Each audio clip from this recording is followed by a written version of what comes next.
Hey, it's Jason Marshall, and I'm at JV Alert right now. And if you're like me, you hate SEO, but some of you, thank goodness, there's crazy people who enjoy it. And with me is Paul Counts. I met him here at JV Alert, one of the many wonderful people I met.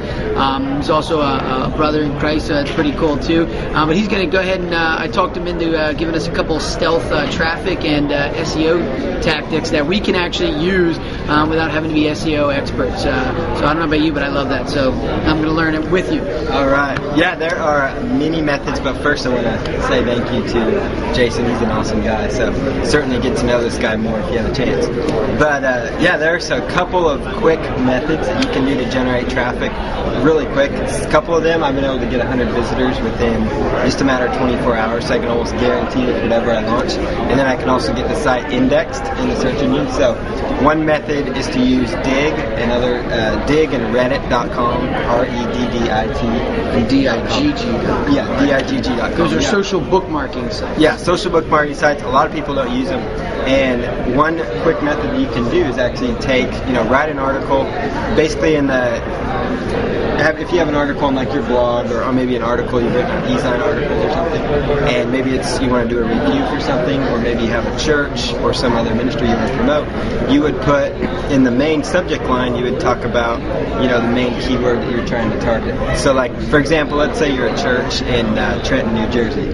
You would say Trenton, New Jersey churches or churches in Trenton, New Jersey. Something that people would use to find that. Or if you're, let's say you're promoting a certain product, so you might say, Jeff Wellman, lay off your boss too, or you could do that. We'll talk about that later. Yeah. So you could do that as another example. So you'd want to make sure your main keywords in the title tag or the main subject line, and then you would take that article, you'd submit it to Digg. So you take it and submit it to Digg. Well, in Digg, you're allowed to actually submit a title, and so within that, you would use the submit title feature. You would title it the same way you pretty much titled the post on your site. Yeah, so it matches up. And then what that'll do is typically Digg posts are picked up really quick. In fact, last night, I haven't even shown you this, last night I was doing something for a promotion coming up, and in 1 minute my site was on the top of Google for the phrase, and I actually screen captured it and everything using the phrase. As a non-SEO guy, that's stealth, because just to get a static website to top, in Google takes major SEO tactics. It does, yeah. Like stuff like back in the codes, the title, and that stuff that isn't always working. Yeah, exactly. So this is just something that simple for like social bookmarking. Exactly. And I like that because I don't like the other stuff. And it wasn't the actual site. What it was the actual Digg page. But it's pretty much the same benefit because it shows up for the same. It drives them to that same place because that article is linked with your. Exactly. Yeah. And then what it does is once it picks that up, it also picks up your article too. So it spreads the love, or the link juice, I should say. Link juice. Yeah. The link, popularity goes into that page. And then that page jumps up, and so it kind of works together really nice. And then your page gets indexed by the search engine, which is huge. So then all of a sudden you have 2 pages that are starting to come up down the road. And you can do this. There's like 30 different social bookmarking sites you can utilize the strategy with. There's literally hundreds. I'll include a list. 30 good ones. Yeah, I'll give you a good list. And socialmarker.com is a good site. It gives you a great list of them. So, but yeah, that's a good little stealth tactic because you're using the power of Digg and you're using the power of leverage. Yeah, you're leveraging their power. Search engines love, all their content, so they're going to go ahead and just put that in there. So yeah, they're definitely a good source to use. How about could I do the same thing with a video? Oh yeah. How about if I made a video for YouTube? Yes. Yeah. How would I apply that to that? Like as a church, let's say we made a little video for YouTube or something like that. How could I utilize that for videos and the video sharing too? Like maybe if I don't write an article, you can also take an article and turn it into a video. You're exactly right. Yeah. Either through PowerPoint or just taking that article and reading it and putting it on, through some titles, or text. Definitely. So as a video now. So now I can have the article dug. I'm just thinking of this on the top of my head, and then I can get the video. So how would that be?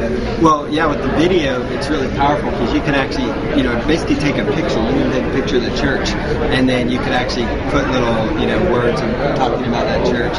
And in the subject line, the main header, the title of that video, you would title it with the keywords again. So again, you're trying to focus on keywords. So, it could be an Oklahoma City church. And or even ministry. Yeah, or even ministry. Yeah, you want to draw people into Oklahoma City ministry instead of just saying the name of your church, because 9 times out of 10, they're not going to search for the name of your church because they already know it. They're already going to your church probably. So you want to be able to reach them and just be clever with those keywords. But yeah, it's an awesome tactic for churches in leveraging the power of YouTube and some of the other free video hosting sites. If you just Google that, there's hundreds of them, and you can actually leverage their power because it'll take very little effort. Just like Digg, once you submit a video on YouTube, it's going to start ranking up there in the search engine as well.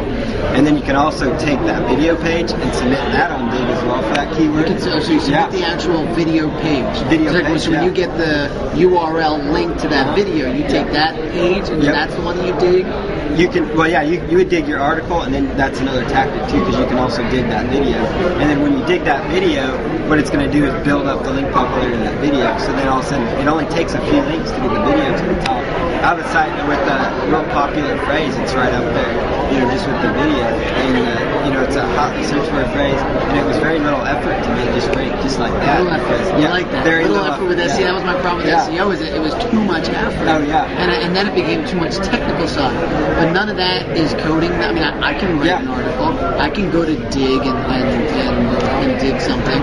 So, I mean, that's pretty easy. I like that. Yeah, it's easy. It's fun, and when you see it happen, and then it just sits there and steadily drives traffic.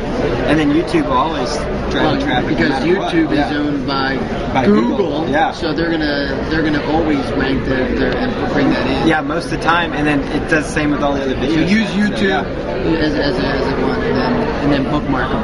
Yeah. Great, Paul. Thank you so much for that stealth-like tactic and an easy, simple tactic that can be implemented. And actually, I'm going to go ahead and show you, and I'm going to actually go ahead and perform this tactic and then show you just how quick and easy it is, and for a little case study. So thanks again. You'll be hearing a lot from Paul Counts and myself again. So thank you very much.